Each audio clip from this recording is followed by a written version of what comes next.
Hi there, folks, and welcome back to Airgun Reporter with very special coverage of the first annual Pyramyd Air Cup, a field target and silhouette shooting event open to the public being held in Pyramyd Air's home state of Ohio.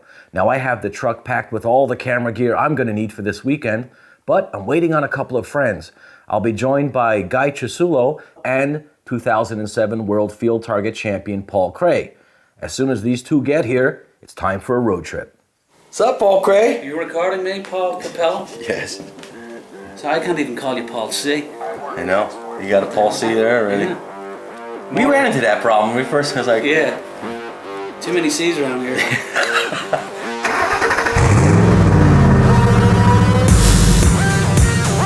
Okay, Google, navigate to Tusco Gun Club. Navigating to Tusco Rifle Club, Inc.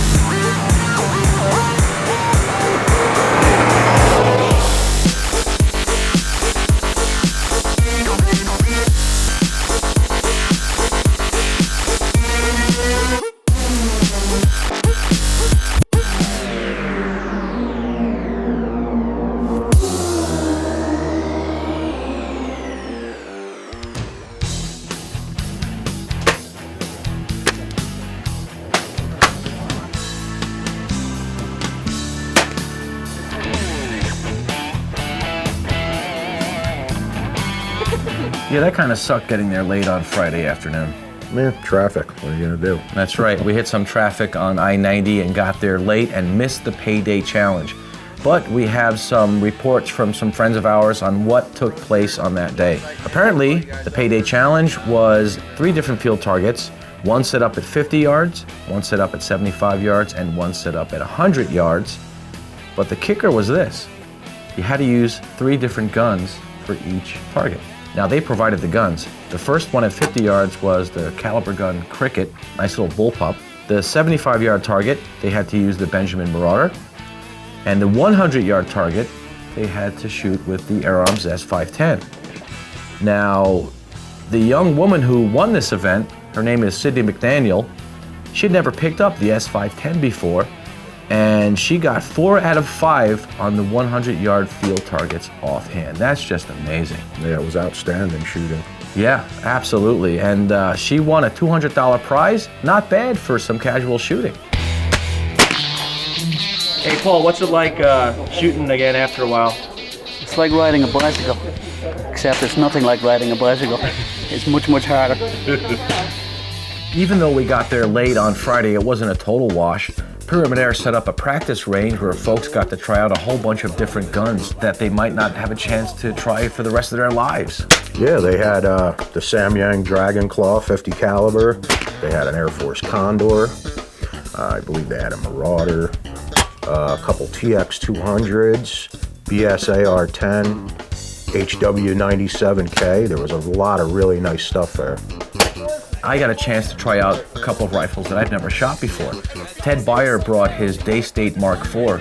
What a sweet, sweet rifle that is. Yeah. And I even tried out an FX gun. I've never picked up one of these before. Folks were really nice about letting other people try their guns. Great camaraderie, great friends. I saw some old ones and met some new ones. Yeah, a lot of really great people there. I got to meet people that I've spoke to for years over the internet, but never had a face to put the name to. Yeah, that's just awesome. It was a great time that first day.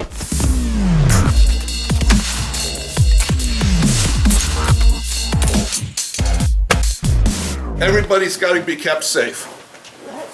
You might be doing something safe, but your neighbor may be his first time on this shooting one of these matches, so we're there to make sure everybody stays safe. So we'll give you a warning. If it's a safety issue, you're going to be asked to leave. All right, folks, we're going hot. You all know the rules. Enjoy, good luck. Let's have fun. All right, the next day, Saturday the 25th, was the official first day of the Pyramyd Air Cup Challenge, and we were blessed with some really beautiful weather that day. Oh yeah, it was a great day. Yeah, it was a little bit windy, and that came into play for the field target shooters later in the day, but that first event was an offhand silhouette event, wasn't it? Yeah, the PCP shooters, they shot the chicken at 15 yards, the pigs were at 25, the turkeys were at 40, and the rams were at 60. There was also a category for Springer shooters in that silhouette event, and you got to hand it to the Springer folks. They're real dedicated to their sport. They're not easy with a PCP, much less offhand with a Springer. That's right, even bench rested with a PCP. These are all tough shots.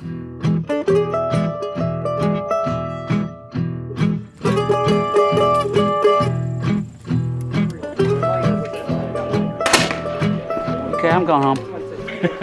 Paul Cray, the 2007 World Field Target Champion, came with us, of course, and he got a chance to shoot in the Field Target event, and he wasn't even shooting his own rifle.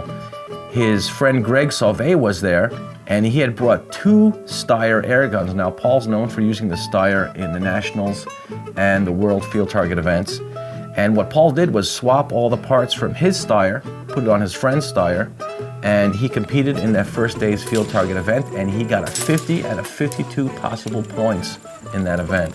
Amazing, and Paul hasn't picked up an air gun for about a year and a half. That was impressive. He had a big smile on his face, and he was in the zone all day long, very concentrated, very focused. He's a machine. When he looks through the scope, it's like he sees Medusa. He just turns into a statue. Yeah, it was nice watching the pros, but there were also some beginners there. And what Tyler did, which I thought was awful nice, is he paired the more experienced folks with the people who didn't have that much experience in Field Target. And they had a great time. Paul mentioned to me afterwards, it was such a pleasure shooting with beginners because they were so gracious and they were watching everything he did and learning from him as they went along. What a great event that was.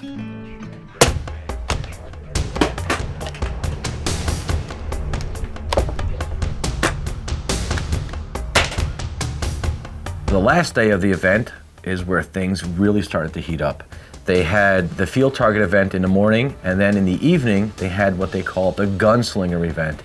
And that was open to PCP and Springer shooters as well.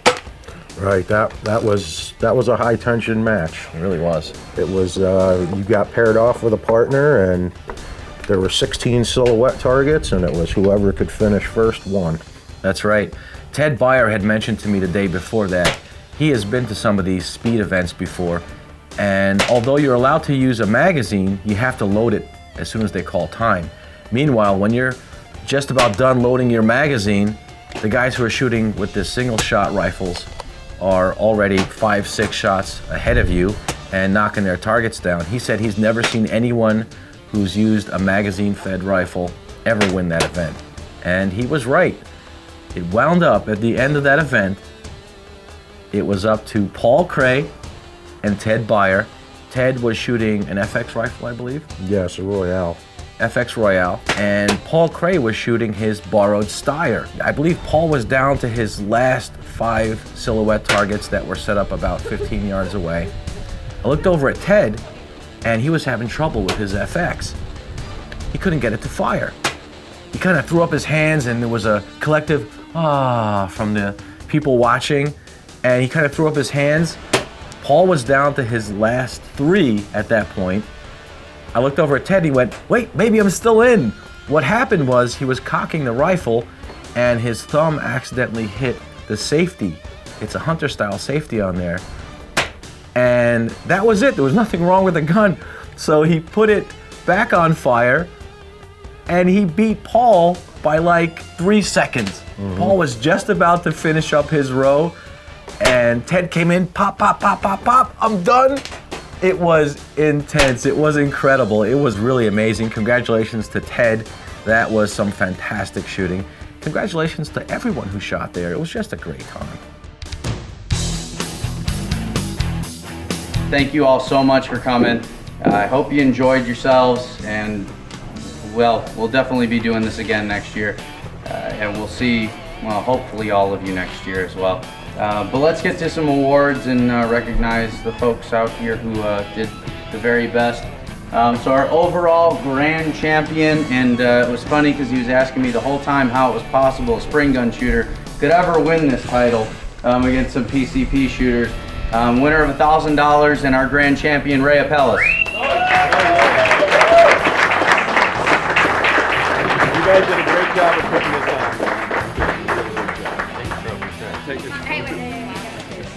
I got that. I got a kid. This? Really?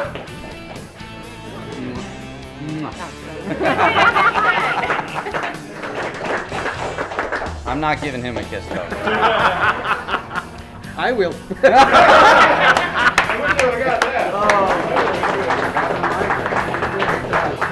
Folks, if you missed last year's Pyramyd Air Cup, mark your calendars now, because there's another tournament taking place in September of 2015. There's no other tournament quite like it for the airgun shooting sports, so plan for your vacation days now. To see the final scores, check out some pictures from last year's event, and for general information, visit PyramydAirCup.com.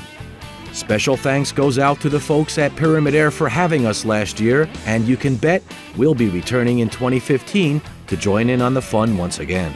For Airgun Reporter, my name is Paul Capello. Until next time, shoot safe and have fun.